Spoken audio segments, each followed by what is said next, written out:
Šiandien laidoje Auksarankiai. Viskas apie vaistus arba kaip nenumirti besigydant. Kontrabandiniai medikamentai turguje iš po prekystalio, piliulės iš žmogienos ir nepatikrinti šamanų gydymo būdai. Kita tema. Dar vienas lengvas būdas, kaip sukčiams pasipelnyti iš jūsų automobilio. Mūsų komanda aiškinasi, kas, kaip, kur ir už kiek. Įprasta, kad sunegalavę pagalbos ir patarimo kreipėmės į gydytoją ar vaistininką. Tačiau visuomet atsiranda visažinių, kurie žino, ko reikia ir kur rasti pigiau. Paprasčiausi rinkos dėsniai teigia, kad jei yra paklausa, bus ir pasiūla. O turgaviečių prekiautojai puikiai jaučia, ko reikia žmonėms. Turguose dažniausiai siūlomi nebrangūs rusiški ir baltarusiški vaistai. Tai gerai žinomi medikamentai, tačiau jų prekyba Lietuvoje prieš keletą metų uždrausta, nes vaistai neatitiko kokybės reikalavimų. Juose buvo rasta ir sveikatai kenksmingų medžiagų.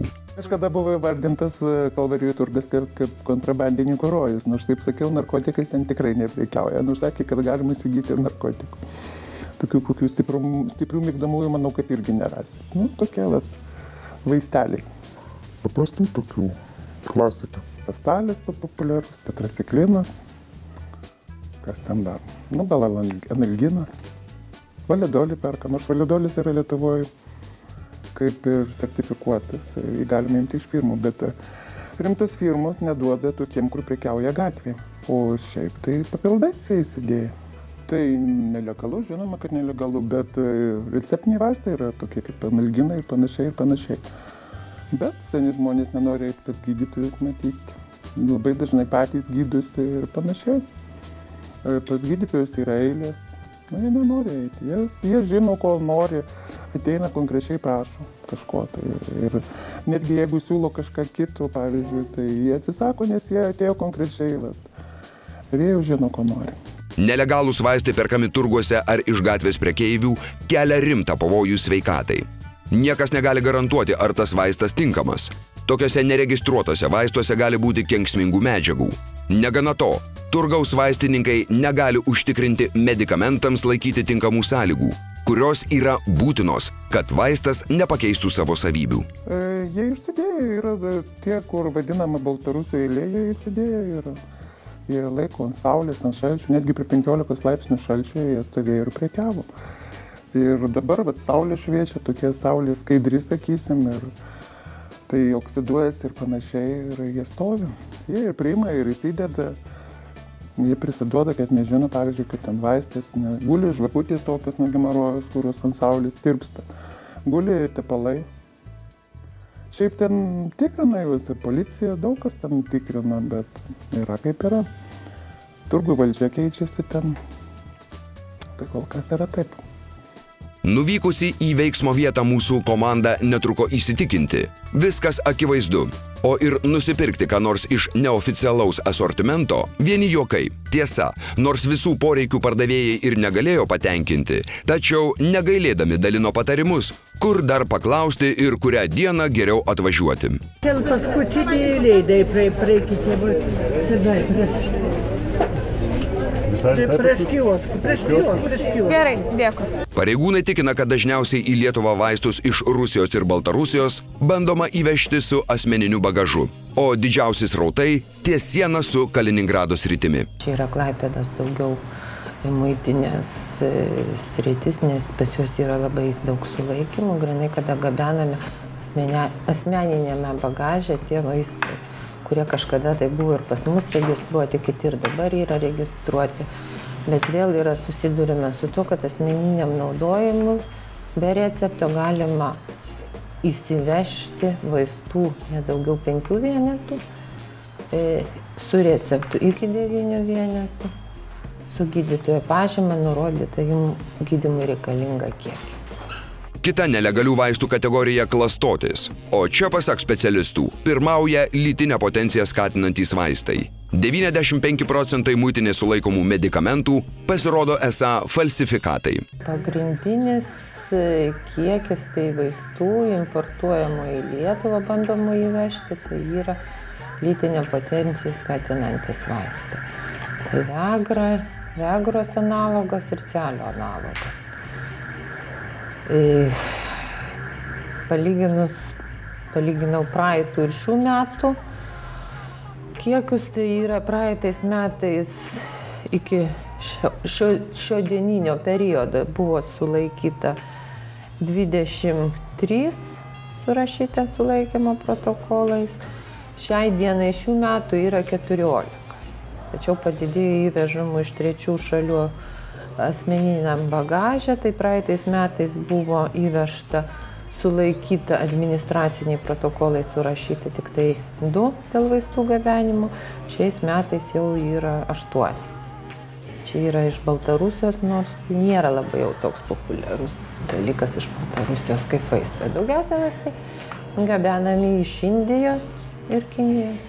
Malonumą skatinantys vaistai iš egzotiškų šalių dažniausiai keliauja labai paprastai, kaip korespondencija. Tokias siuntas pareigūnai gali patikrinti tik rankiniu būdu. Tai reiškia apčiupinėjant siuntinius, nes peršvietus tokias siuntas vaistų pamatyti praktiškai neįmanoma. Dažniausiai nedeklaruoja nieko, žinokit. Dažniausiai yra vaistai siunčiami iš Indijos smulkiuose pašto siuntose kaip korespondencinėse, ant kurių nurodytas tik siuntėjas, tik gavėjas. Tačiau atliekant tą sustiprintą patikrą iš tam tikrų šalių, kadangi buvo ne vienas jau sulaikymas smulkių, jos yra atliekama didesnis patikrinimas, sugriežtintas tas patikrinimas ir nuolat išaiškinami tie atvejai. Tai sako, jeigu tuos skaičius palygint sulaikymų skaičių ir pavyzdžiui, praeitais metais buvo sulaikymų kažkiek daugiau sulaikyta, tačiau per visus metus buvo sulaikyta už beveik 61 000 litų. O šiais metais jau sulaikyta tų vaistų, kurių vertė virš milijono, beveik 1 200 000. Tai didesni kiekiai, didėja tas kiekis, bandymas įsisiųsti, bandymas gauti kažkokias tai neegzistuojančiom įmonėm, fiziniai asmenys kaip ir mažėja, bet bandoma įmonių vardu įsisiųsti, nors paskui yra nustatoma, kad tokios arba neegzistuoja, arba netikslios, arba bendrai pasinaudoja vardais. Keičiasi, šiaip jau keičiasi, bandoma kažkaip tai laviruoti toj muitiniai. O dabar paskaičiuokim. Štai čia matote siuntą, kurios vertė juodojoje rinkoje yra 50–60 000 litų. Spėkit, už kokią kainą ji buvo įsigyta?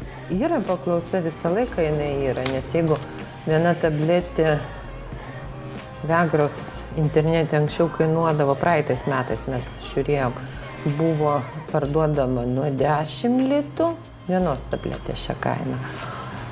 Indijoje svetainėse galima rasti kažkur tai 10 euro dolerio centų, tai kiek čia yra, apie 20 centų, 25 kažkur tai pagal kursą. Nu tai įvežus iš karto nuo 10. O vaistinė yra 2 tabletės, man atrodo, 40 litų originalai. Ar tai viena tabletė? Nes celio tai žinau, kad yra 2 tabletės, Viagros 40 bus litų, o celis yra viena tabletė 60, nes celis yra originalus supakuotas po 2 tabletės, 120 litų vaistinėse, plius minus, sakykim. O įvežant tą tabletę irgi, nes celis brangesnis yra internete, nuo 12. Kontrabandiniai vaistai opi problema ne tik Lietuvoje, bet ir visame pasaulyje.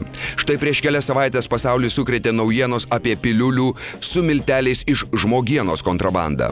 Pietų Korėjos muitinė teigia, kad nuo 2011 metų rugpjūčio aptiko beveik 17 000 iš Kinijos atvežtų kapsulių su žmogienos milteliais. Teigiama, kad kai kurie mano, jog žmogienos miltelių kapsulės gydo ligas ir didina ištvermę. Pietų Korėjos pareigūnai sako, kad milteliai gaminami iš mirusių kūdikių ir embrionų. Pareigūnai perspėja, kad tokiose kapsulėse daug bakterijų ir jos yra pavojingos sveikatai.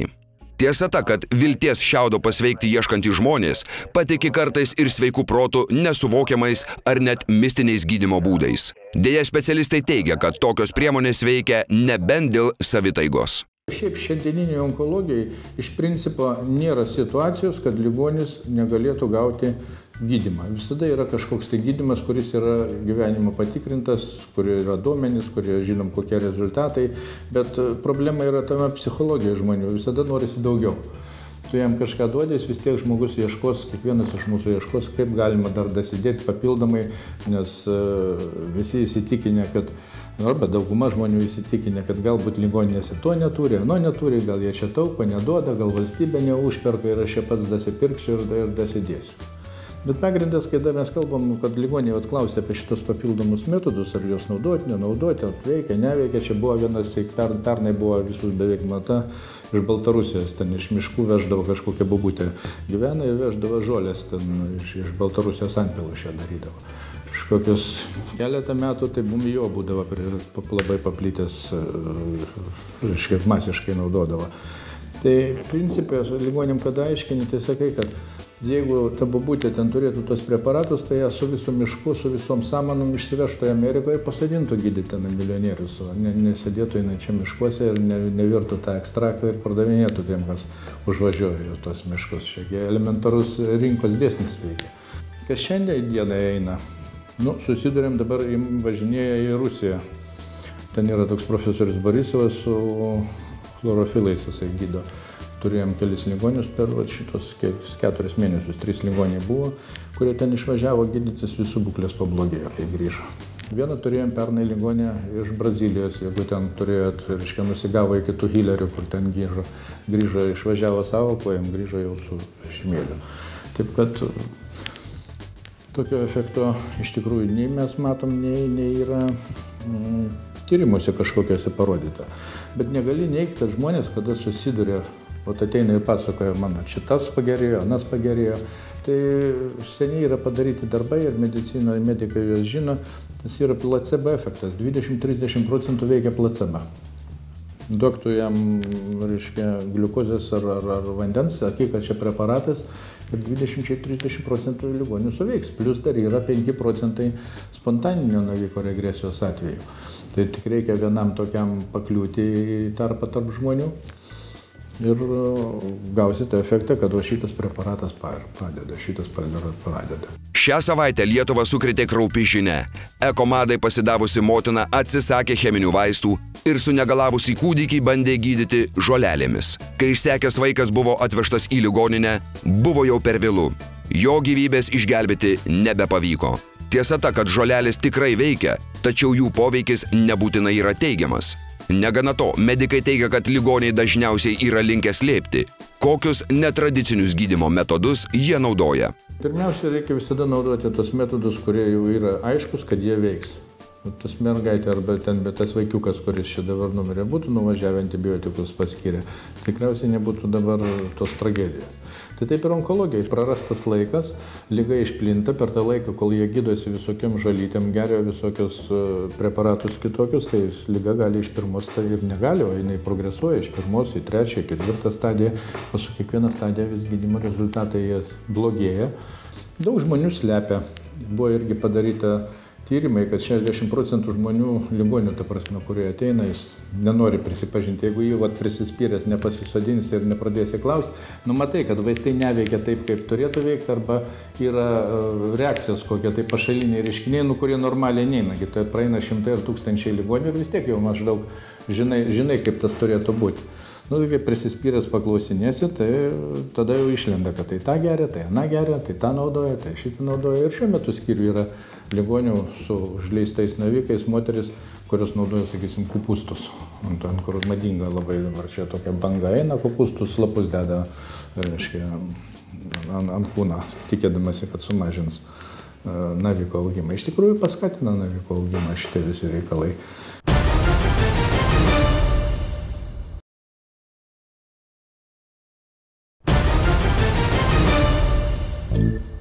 O dabar tema visiems automobilių vairuotojams. Kalbėsime apie katalizatorius. Ar žinote, kas tai? Ar žinote, kur tai? Ar jūsų automobilis vis dar jį turi? Labai reikalingas daiktas, žinau, tik tai.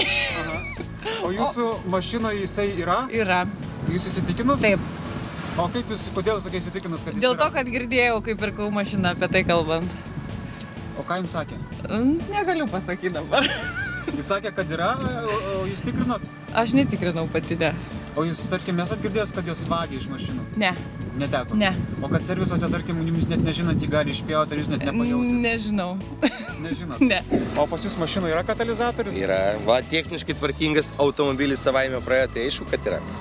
O jūs senai praeidinėjot? Nu, prieš gerus 2 mėnesius. Prieš gerus 2 mėnesius? Per naują tvarką, jo. O po to nebuvo autoservise ir nebejojat, kad gal nebėra? Nu, po servisų gali būti, kad nėra, bet mes stengiamės naudotis draugų, pažįstamų rekomendacijom ir važiuojam į tos servisus, kurie yra patikimi. Ar jūs žinot, ar pas jūs automobilį yra katalizatorius? Gal yra? Reik manyti. Aha. O kas pas jūs rūpinasi techninę, reiškia, priežiūrą automobilio, vyras, ar jūs pati vežate autoservisą? Kartais ir pati, bet retai. O kodėl? Nežinau, kad ten.